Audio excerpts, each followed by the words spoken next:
You guys come to this channel for the most raw, uncut, and unfiltered analysis on our Washington Commanders. So even the thought about us talking about a moral victory goes against everything that we're about. But after tonight, in which the Commanders have suffered their 7th consecutive loss and haven't won a game in over 2 months, I think it's about time that we hand out some participation trophies.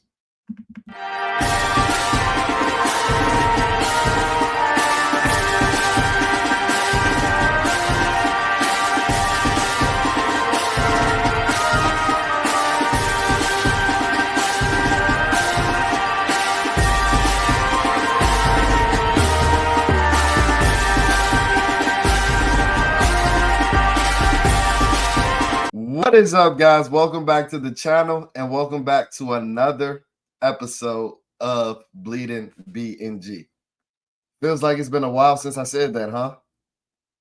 Feels like we haven't done a game recap in a month of Sundays, with the bye week being last week and us being boots on the ground in Madrid a couple of weeks ago and me making the rookie mistake of leaving all my recording equipment home. Such a rookie move. Such a rookie move. It feels like we haven't done a game recap in a month of Sundays, but guess what? I'm back. I'm back. We're back over here at Bleeding B&G. I know some of y'all was like, oh man, the team some ass this year, so Bleeding B&G is calling it quits. Bleeding B&G is taking like the Washington Commanders, and that is not the case. No, we're back. So without further ado, before I get too deep into this video, go ahead and smash that like button, smash that subscribe button, and flood the comment sections, infiltrate the comment section so that you're not missing any of this content from us over here at Bleeding B&G on our beloved Washington Commanders. Because yes, they're still our beloved Washington Commanders, even though this team is ass. This team is ass. They were ass when I recorded my last game recap against the Detroit Lions, and they're still ass now. But the reason I said in my cold open and I feel like we might be giving out some participation trophies today is because I saw something out of the Washington Commanders tonight that I haven't seen in damn near 2 months. And that's effort on both sides of the ball, all three phases of the team. I saw effort today. And when your season is shot and damn near over before Thanksgiving, and your franchise quarterback has played in a quarter of the games this season, these are some of the things that you're forced to look forward to in the midst of one of the worst seasons that we've experienced in the last 10 to 15 years on the football field. Strictly on the football field. Now, this ain't going to be a long episode because full transparency, Mr. Boots on the ground was still boots on the ground watching this 3-7 turn into 3-8 football team at Northwest Stadium, because you know we're not going to miss a game when the Washington Commanders play in Landover, Maryland. Shit, we took it across the pond a couple of weeks ago. We even supported this team in Madrid. And at points prior to tonight, I felt like I was putting in more effort with this team than some players on the field. And I know some people going to hear that and be like, oh my God, here he is, old obnoxious Bleeding B&G, thinking he knows it all, thinking that he's a part of the team. And no, that's not the case. That is not the case. But after today, with our Washington Commanders losing at the tune of 26-27 to the Denver Broncos after going for two and a potential game-winning 2-point conversion in overtime, I'll say that I finally saw some effort being put in from our Washington Commanders, and that's something that I haven't seen in a while. And in honor of it being Thanksgiving weekend, you know, Thanksgiving was a couple of days ago, I am thankful that I got that effort from our Washington Commanders today. But I'm also super thankful that we're still in the running for a top 5 pick. And I'm also thankful that the tank seems to still be on. And I've seen some people that follow us on social media, follow us on X and things like that, take issue with the fact that I said that we've been tanking for the last couple of weeks. They're like, dude, you can't really tank when your roster's this bad, when your team's this bad. They're just losing. And to be quite honest and transparent, I agree 100%. This is not a tank. This is just a bad football team with incompetent talent losing football games. This is a team that has its franchise quarterback not available to them, losing football games. This isn't a tank. It isn't. And the reason why I'm so thankful that I'm never praying and hoping for a Washington Commander loss. I'm not that. But I'm not also the degenerate diehards that don't see the effects of tanking or the positive effects and the pros of tanking in the NFL. You know, if we didn't tank at the end of the 2023 season, we probably wouldn't end up with the burgundy and golden boy Jalen Daniels that's right there posted on my wall right now. So sometimes tanking is needed. Tanking is necessary. Sorry to all the diehards if that offends you right there. So while in the midst of the 60 minutes being played in between those white lines, yes, me being boots on the ground, I'm going to cheer on my team. I'm never going to root against this team. But at this point in the season, in a lost season, I'm not over here sulking over a loss either. Whether that be a blowout loss or a loss like tonight, where we showed a valiant effort. Because with this team, this current iteration of the 2025 Washington Commanders, and this organization going forward, I see the long vision with this team and this roster. I do see the promise. I do see the potential. And I've been a Washington Commander fan for 30 years. I could wait. I could wait another season. I could wait for us to get some more top-tier talent. I can wait another season. Shit, I've been waiting for 30 years. 29 if you don't want to count last year because it was promising. But when you see teams like the Denver Broncos, when you see teams like the Detroit Lions and other teams that I've been able and been the beneficiary of seeing live in person this season, you'll be a fool to think that Washington has the dogs out there to compete, has the horses out there to compete. They don't.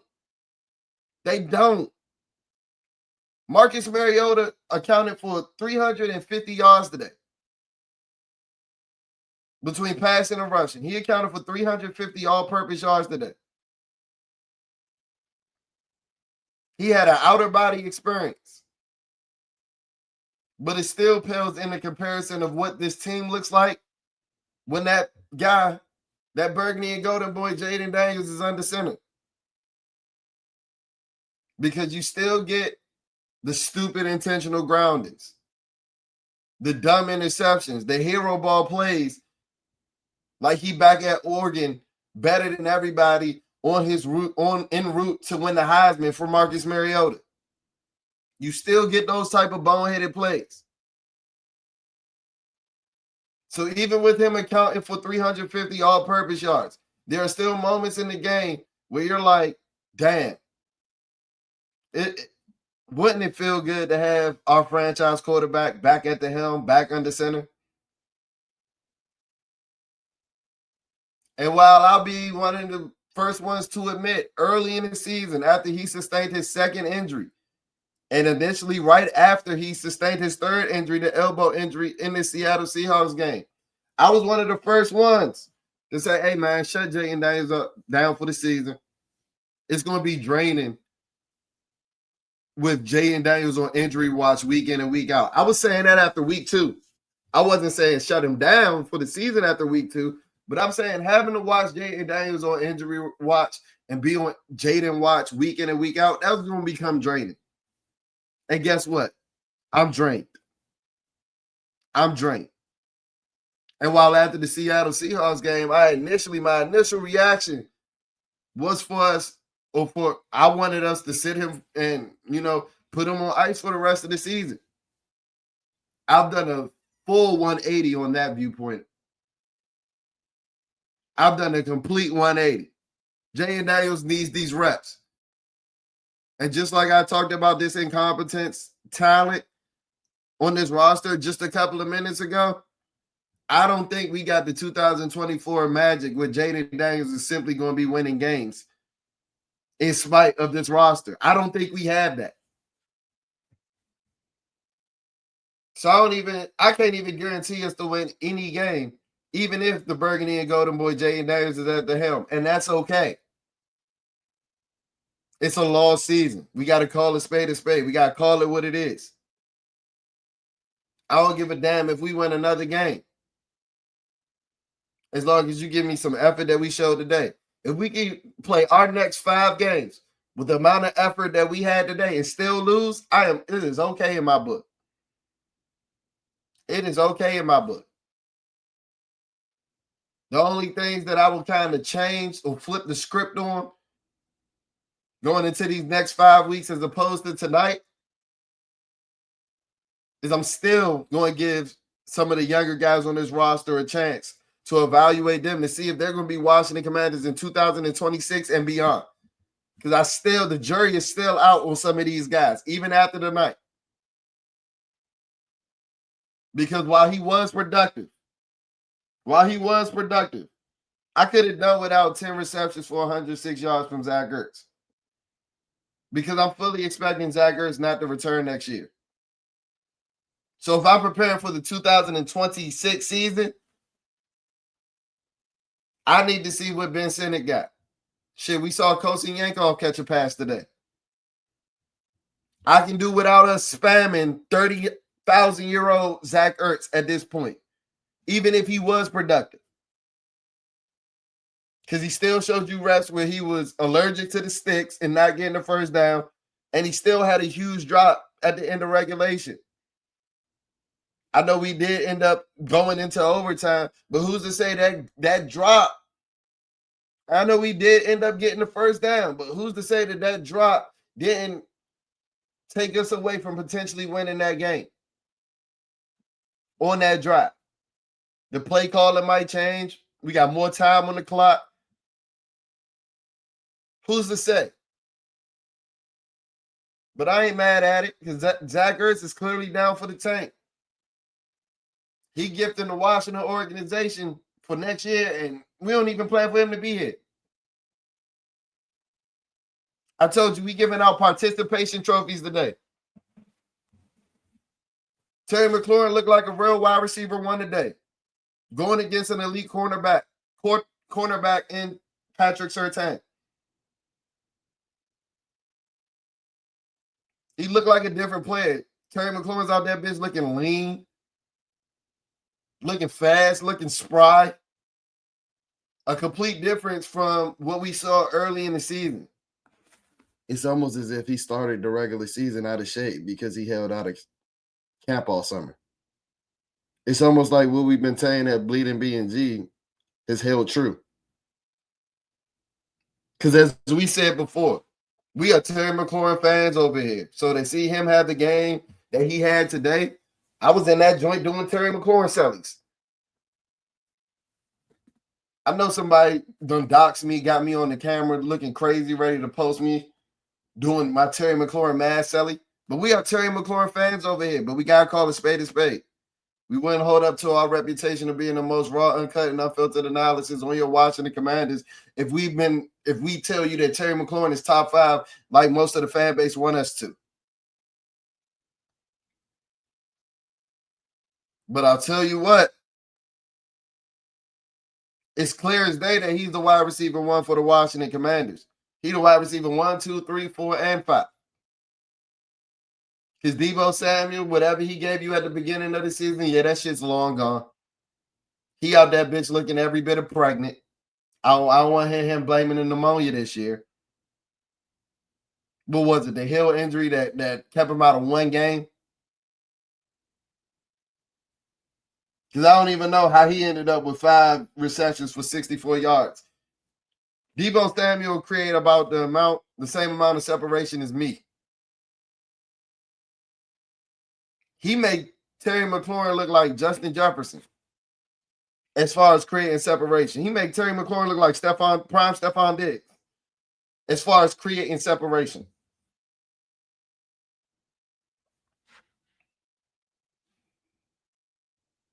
Not mad at what we did to the run in the run game. Chris Rodriguez, 11 carries for 41 yards. It's almost as if Cliff Kingsbury got the Vegas call, though, because if you guys know, his rushing yards line was at 41 and a half yards, and he started toting the fucking pill and never didn't see the ball again. Damn near the same thing that we saw against the Miami Dolphins. But this is my thing. If you don't want to spam and give Chris Rodriguez all the ops, I completely understand it. But then all of a sudden, you treating Ja'Cory Krosky-Merritt, a.k.a. Bill, like his 15 minutes of fame is up. He only got 4 carries, and he averaged 5 yards per carry. Now, I know that, Bill might have been an industry plant after the Chargers game. I know we haven't seen that Ja'Cory Krosky-Merritt since the Chargers game. But if you're going to get away from the run game, no, why are you getting away from the run game? I get Marcus Mariota had this out-of-body experience. But you got Jeremy McNichols and Bill averaging over 5 yards a carry. Marcus Mariota getting over 5 yards a carry in his own right. Why are we only having what? 20 running back carries. 20 rushes. 20 rushes by running backs, and then 2 bullshit carries by Debo Samuel. I don't know what the fuck those were. So I can't even get in the game and get too riled up at Cliff Kingsbury like I would have early in the season, because I go into these games expecting to lose at this point. I'm just looking for more victories and looking to give out some participation trophies. Treylon Burks, you get a participation trophy today. Let me go ahead and put it on the screen because y'all probably think I'm lying. Y'all probably think I'm tweeting. I had a feeling. I told y'all when we sat Treylon Burks, I said, no, I'm not over here to glaze Jags or anything like that. No. But Treylon Burks and Drake Jackson are the type of low-risk, high-reward signings that you have to make and you have to have when your roster is as old and incompetent as ours is, right? So, I had high hopes because I like Treylon Burks as a prospect coming out of Arkansas. Now, he hasn't lived up to the hype by any means in his time in the NFL. But Treylon Burks is probably the most physical specimen-y, for lack of better words. He's probably the biggest physical specimen in that wide receiver room, right?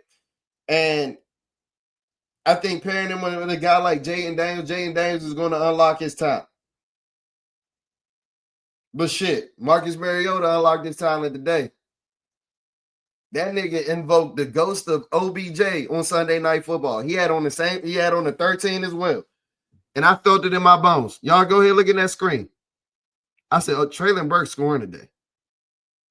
Stunner Diamond strikes again. I said, Treylon Burks scores today. And you can see the time. That was at 8:15. That was before the game. Treylon Burks is somebody that I want to see in 2026 on this roster. Treylon Burks is one of the guys that I want to see with Jalen Daniels if he comes back this season. Treylon Burks gets a participation trophy.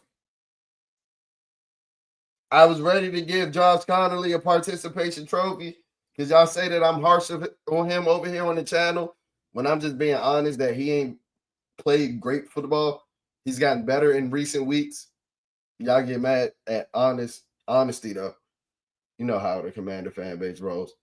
But then he want to go ahead and fucking tackle Jonathan Cooper on Terry McLaurin's potential game-tying touchdown in overtime. Big call. Yeah, it's only one call. You can't have that, though. You can't have that. Sticking with the theme of giving out participation trophies. I think Dan Quinn gets a participation trophy. Because if he hasn't done anything, the one thing that Dan Quinn has done over the course of these last 2 games is show that Joe Witt is really a fucking terrorist. Joe Witt needs his NFL credentials fucking revoked. Because for 4 quarters, matter of fact, for the last 2 games, or the last 8 quarters of regulation, you're going to understand why I got to get so specific. Dan Quinn had Bobby Wagner clamping shit like he was prime Darrelle Revis. I ain't see Bobby Wagner even bother to chase a shallow crosser when Joe Witt was at the helm. He made that hell of a play against the Miami Dolphins in Madrid. Had an interception on Bo Nix today. And then Grandpa burnt out. And then Gramps shot his load. Then you ask him to check Evan Ingram one-on-one in man coverage in a 5-wide set on a return route. That's asking a little too much, DQ. DQ got a little carried away with himself. But one thing Dan Quinn has shown me over the course of the last couple of weeks is he has a much better feel at calling defensive plays than Joe Witt. The only thing that I'm mad at Dan Quinn about is it seems like that's the last thing that he wants to fucking do. If you're good at it, bro, stick to it. Stick to it. Because the last coach that was over here determined to have a CEO-like approach, we saw how that worked out for him. But like I said, man, and it's really not too much to talk about in this game. The 10-2 team or the 9-2 team at the time beat the 3-7 team at the time, or the 3-8 team at the time, excuse me.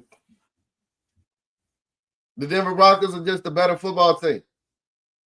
But it's one thing that I'll tell you. Jalen Daniels can be out that bitch in a full body cast. Don't ever mention Bo Nix being better than Jalen Daniels ever again.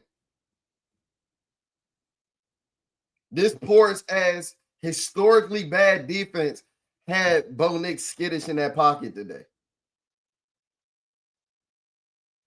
And yeah, I know y'all going to talk about y'all won the game, Bo won the game. Y'all going to talk about his quarterback record and all that.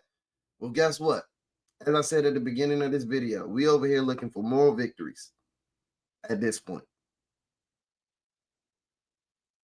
I'm leaving here with something. Word to Denzel Washington. And one thing that I can leave with is knowing and being validated in the fact that I know that my franchise quarterback is better than yours in Denver. Now, the rest of that roster, talk to me next year. But hard-fought game, valiant effort. Ain't too much crashing out to do. Because, I mean, we just the little brothers in terms of talent at this point. And we punching up against damn near every team that we play in terms of talent. So while I'm not in a hurry to get to the offseason, we still got Christmas Day. We still got all these other games that I can't wait to record and do content on. I don't see this team getting much better until the offseason. And AP, we looking at you, brother. That'll do it for this episode of Bleeding BNG, man. As always, if you're not following us on social medias, what are you doing? They right there. Instagram is at BleedingBNG, BLEEDING, BNG. Our X handle is at BleedingBNG, BLEEDIN, BNG. So there's only one G in our X handle. If you're listening to us on Spotify, or any audio-only platform such as Google Podcasts, go ahead and leave a rating. Go ahead and leave a review. That's how we finesse these algorithms so that when you're searching anything Washington Commanders, Bleeding BNG is that #1 content hub that pops up in your search bar. But hey, man, reaction video coming out tomorrow.